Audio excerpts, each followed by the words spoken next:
Nag-iisip ako tungkol sa pagsisimula ng sarili kong negosyo. May payo ka ba? I've been thinking about starting my own business. Do you have any advice? 사업 시작하려고 생각 중인데? 조언해 줄 수 있니? Maganda yan. Ang isang bagay na natutunan ko ay napakahalaga na magkaroon ng matatag na plano sa negosyo. That's great. One thing I've learned is that it's crucial to have a solid business plan. 좋은 생각이다. 내가 배운 한 가지는 확실한 사업 계획이 정말 중요해. Narinig ko na yan dati. Ano ang dapat isama sa isang plano sa negosyo? I've heard that before. What should a business plan include? 그런 말 많이 들었어.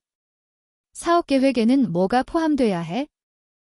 Dapat nitong saklawin ang mga bagay tulad ng iyong mga layunin sa negosyo, aasintaduhing merkado, at mga pinansyal na pagtudla.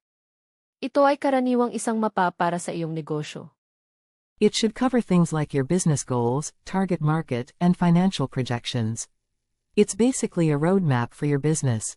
사업 목표, 목표 시장, 재무 계획 등을 포함해야 해 사업의 청사진이지. Naiintindihan ko. Nag-aalala rin ako tungkol sa pagpupondo. Paano mo nahawakan iyon? Got it. I've also been worried about funding.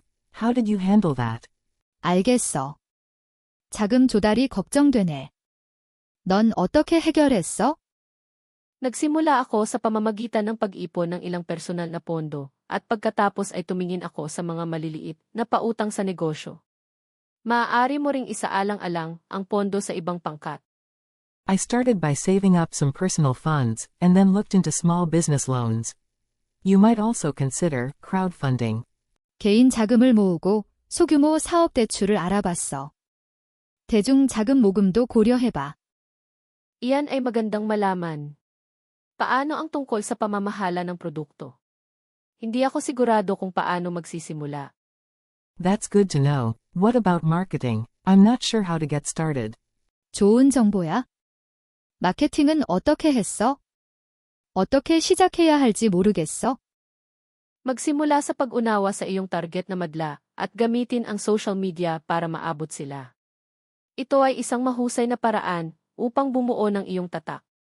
Start with understanding your target audience and use social media to reach them. It's a great way to build your brand. 먼저 목표 고객 파악하고 소셜 미디어를 이용해 접근해봐. 브랜드 구축에 효과적이야. Iingatan ko yan. Paano mo pinamahalaan ang iyong oras noong una kang nagsimula? I'll keep that in mind. How did you manage your time when you first started? 명심할게. 처음 시작할 때 시간 관리는 어떻게 했니? Ang pamamahala sa oras ay susi. Gumawa ako ng talakdaan at mananatili dito. Inuuna ang mahahalagang gawain at nagtatakda ng makatotohanang mga layunin. Time management was key. I made a schedule and stuck to it, prioritizing important tasks and setting realistic goals. 시간 관리는 필수적이었어. 일정을 세우고 지키면서 중요 업무에 우선순위를 두고 현실적인 목표를 설정했어. One more time, please. Nag-iisip ako tungkol sa pagsisimula ng sarili kong negosyo. May payo ka ba? I've been thinking about starting my own business. Do you have any advice? 사업 시작하려고 생각 중인데? 조언해 줄 수 있니? Maganda yan. Ang isang bagay na natutunan ko ay napakahalaga na magkaroon ng matatag na plano sa negosyo.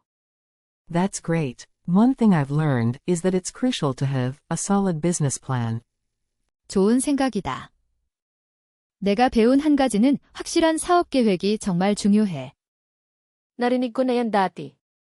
Ano ang dapat isama sa isang plano sa negosyo? I've heard that before. What should a business plan include? 그런 말 많이 들었어. 사업 계획에는 뭐가 포함돼야 해?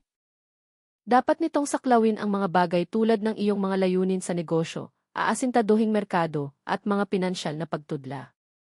Ito ay karaniwang isang mapa para sa iyong negosyo. It should cover things like your business goals, target market, and financial projections. It's basically a roadmap for your business. 사업 목표, 목표 시장, 재무 계획 등을 포함해야 해 사업의 청사진이지. Naiintindihan ko. Nag-aalala rin ako tungkol sa pagpupondo. Paano mo nahawakan iyon? Got it. I've also been worried about funding. How did you handle that? 알겠어. 자금 조달이 걱정되네. 넌 어떻게 해결했어? Nagsimula ako sa pamamagitan ng pag-ipon ng ilang personal na pondo, at pagkatapos ay tumingin ako sa mga maliliit na pautang sa negosyo. Maaari mo ring isaalang-alang ang pondo sa ibang pangkat.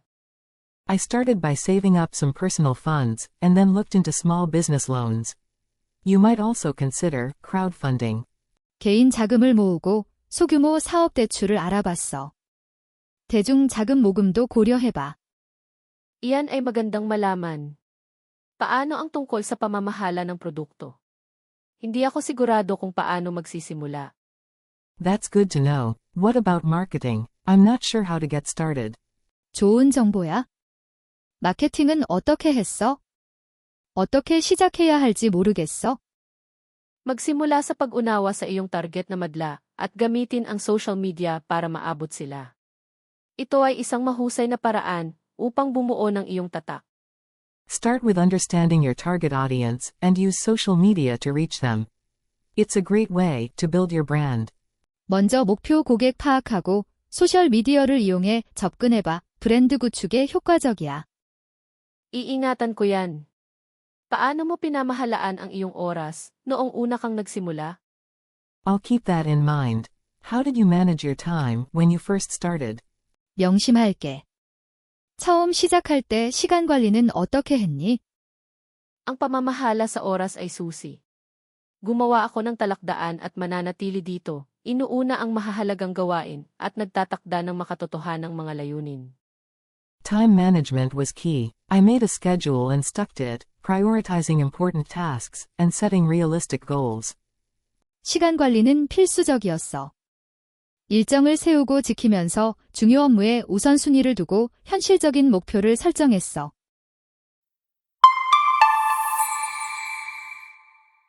Yun lang po. Salamat sa panunood. Paalam. That's all for today. Thank you for watching. See you again, please. 오늘은 여기까지입니다. 시청해주셔서 감사합니다. 다음에 또 만나요.